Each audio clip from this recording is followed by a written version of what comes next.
If you see the U.S. government, the intelligence community, high-ranking officials in the Obama administration, to be specific about who in government was doing this, literally spying, wiretapping, listening in on phone calls to a private American citizen based on just Russian propaganda that was paid for as opposition research by the political opponent of President Trump, Hillary Clinton. I mean, there's no opinion about this. This is a violation of the constitutional rights of this American citizen, unless the government has the burden of proof here to prove otherwise, and they never did. They never proved a thing. Right, and furthermore, James Comey was friends with Robert Mueller. I mean, this whole thing, stinks from the beginning. I don't know, then there's spying, there's people, before Trump even took office, we knew that the intelligence community was diametrically opposed to President Trump. So my next question would be the obvious here. If the purpose of the investigation wasn't to investigate a crime, what was the purpose of it?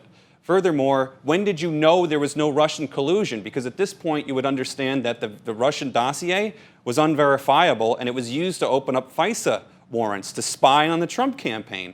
And moreover, you had the midterm elections in 2018. We still had no idea. There were multiple leaks coming out of the Mueller investigation. We still had no idea if he found any Russian collusion. He could have said before the election that there was no Russian collusion, and that really hurt the Republican Party before midterms. So when did he know? Why did that never leak? There were multiple leaks. Why did that never leak? I'm really interested to see what went on in the nuts and bolts of this investigation. It seems, in retrospect, highly, highly political. Well, in my opinion, that's why the when question should be the first question that he's asked. When did you know? Because for those of us who have read the Mueller report, I mean, it seems to me that you would find out critical pieces of information on which to build the premise of collusion very early on in your investigation. Now, if you found those critical pieces, it might take you time, which is understandable in any investigation, to put together a case, but you know very quickly whether or not those big pieces of information are there or not. You read through the entire report, you know they're not there.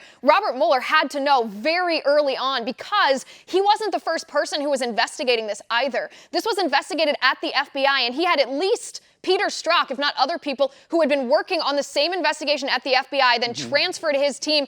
They knew information already, and they knew there was no there. Right, and before this report, all we heard about was collusion, collusion, collusion. After the report, everything changed to conspiracy, conspiracy, conspiracy. I would like to know, prior to Mueller's report, prior to this investigation, what evidence of conspiracy did you have? Again, this is an intelligence gathering operation. It didn't gather any intelligence towards this idea that there was any sort of collusion or the Trump campaign conspiring with Russia.